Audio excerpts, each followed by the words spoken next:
What's up guys, Jonah Mathis here. Today we're looking at the LG SN11RG soundbar system. Like a lot of other soundbar systems that I've looked at, this system includes a soundbar, wireless subwoofer, and 2 surround speakers. It supports up to 7.1.4 channels of audio, so that means it has a total of 7 channels firing at ear level, 5 from the soundbar and 2 from the surround speakers, 1 subwoofer, and 4 upward firing channels, 2 from the soundbar and 2 from the surround speakers. Now this is a Dolby Atmos and DTS:X compatible system. Utilizing the upward firing speakers, it bounces sounds off of the ceiling to create a very immersive 3D sound bubble. But do keep in mind that this works best with short to medium height ceilings that are flat. If the ceiling is too high or vaulted, then the upward firing channels are not going to be very noticeable. Now before we get too far, make sure you guys just boop the like button. That helps my channel tremendously and I'd really appreciate it. This system looks great and overall I'm a big fan of its design. The soundbar has a sheared metal look on top and a fine black metal grille covering the front, sides, and 2 upward firing speakers. Something that you'll notice immediately is how wide the soundbar is. It's 56.8 inches wide, 2.5 inches tall, and 5.8 inches deep, making it the longest or one of the longest soundbars that's out there right now. The benefit with having a very wide soundbar like this is that it can greatly improve the soundstage, but this soundbar likely won't fit on a lot of people's entertainment centers because of how wide it is. You'll also want a fairly large TV around 65 inches or more to best match the width of this soundbar. As you can see in my room, it completely hangs off of both sides of my entertainment center. The soundbar has a nice LED display located slightly right of the center. This is used for adjusting volume levels, adjusting settings, etc. The surround speakers have the same sheared metal design and black metal grille. I really like the way that these speakers look. They are labeled as left and right, so make sure that you place them accordingly. If you want to mount them to the wall or stand, then you can use the mounting hole on the bottom of the speaker. And they wirelessly connect to the soundbar, so all you have to do is plug them into a wall outlet. The subwoofer also has the sheared metal design on the very top and a very nice cloth material that wraps around it. I'm typically not a big fan of cloth material that's used with subwoofers, but for some reason I really like this one. The 7-inch driver is positioned on the front of the subwoofer and there's a port on the back to reduce pressure inside the enclosure. And of course, it also wirelessly connects to the soundbar. Simply plug it into power. On the back of the soundbar are all of the available connections. Like most high-end soundbars, it has an HDMI out or HDMI eARC port. Then it has 2 HDMI 2.0 inputs. It's odd, at one point it stated HDMI 2.1 on the spec sheet, but now it only states HDCP 2.3. I actually reached out to LG support and they confirmed that all the HDMI ports are 2.0, not 2.1. Then it has a digital optical input and USB port in which you can play high-res audio. And the power cable is actually attached to the soundbar, which I found extremely odd. Every other soundbar that I've looked at doesn't have this. Kind of annoying if you ask me, but it's not a huge deal. The subwoofer and surround speakers are very simple and only need to be connected to power. Now let's talk setup. The setup process for the soundbar is pretty simple. Connect the soundbar to your TV with the HDMI out or eARC port, connect your devices to your soundbar or TV, and plug everything into power. Once you power on the soundbar, the subwoofer and surround speakers should begin to wirelessly pair with the soundbar. You'll know that the surround speakers and subwoofer are paired when the LEDs on the back turn green. Now you need to connect it to your Wi-Fi network with the Google Home app. This also sets it up with the Google Assistant, so you can use voice commands to play music, control other smart home devices, and things like that.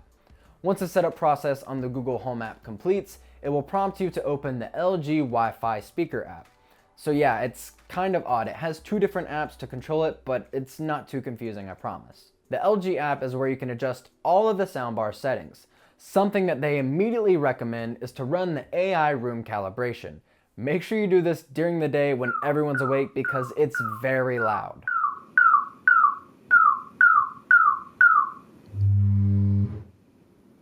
The LG app allows you to adjust some of the channel levels as well, which is really convenient. You can adjust almost everything with the remote control too, but I would really suggest using the app to fine-tune things. There's a few different sound modes that you can easily cycle through. I would recommend trying all these out to figure out what you like most. What's really nice about this system is that it supports basically any audio format that you'll ever need. Dolby, DTS, LPCM, and a wide variety of music audio formats as well. I had quite a few people say that using the music sound effect mode on the LG SN11RG made the music quality worse. You'd think a brand as big as LG partnering with a highly regarded audio brand like Meridian would optimize the music sound mode to, make music sound better.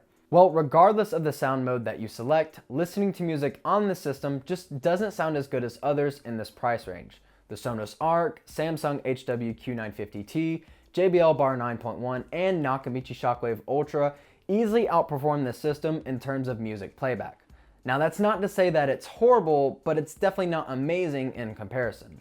The soundbar has a flat sound to it. The frequency range from the soundbar just seems very limited, where the mid-range frequencies sound pretty good, but the higher and definitely the lower frequencies sound muffled or slightly distorted. The subwoofer can get a little punchy, but it's not very clear. It's hard to clearly understand what it's playing.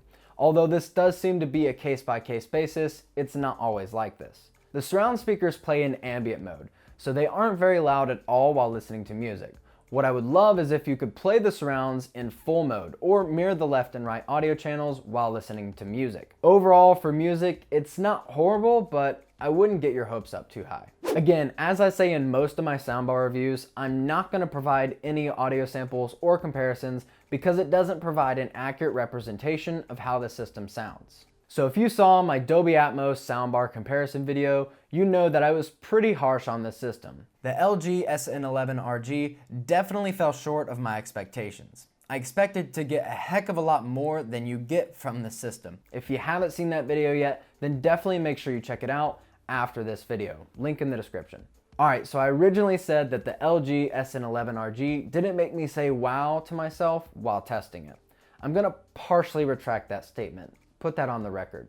So after further testing and watching a wider variety of media, I'll say that this system can sound incredible with some media, but it also depends on what you're comparing it to. What changed my opinion slightly was watching Mad Max Fury Road and Avengers Infinity War, both with Dolby True HD audio. The overall sound is pretty good. The soundstage is very wide, and if you're in a rectangular room, the side-firing speakers widen it even more.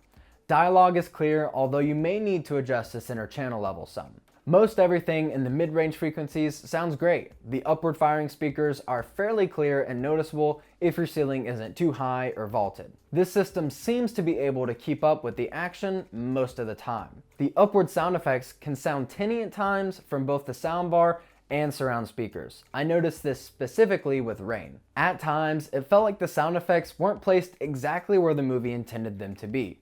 Sometimes everything kind of blended together, but not in a way that most would like. It's a shame that it didn't entirely live up to my and many other people's expectations, because I actually really like this system. I love the design and look of this entire system.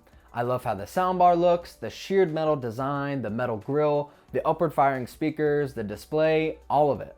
The surround speakers are large and can output more sound than most others can. The subwoofer's cloth material is also very nice. I'm typically not a big fan of cloth because I have cats and I don't like dust very much, but this cloth doesn't bother me at all. Like in reality, they did a great job designing the system, but the sound quality just doesn't pique my interest like other soundbar systems do. For the retail price of $1,500, I just don't think it's worth it. There are better options out there for that amount of money. Now again, this is my opinion. Some of you may agree with me, some of you may disagree. That's the thing about audio. It's very subjective. A system may sound better for one person, while another person may completely disagree with them. We all interpret it differently. And with that said, I hope you guys enjoyed this video. If you haven't already, again, make sure you smash the like button and consider subscribing if you aren't already. And as always, I'll see you guys in the next one. Bye.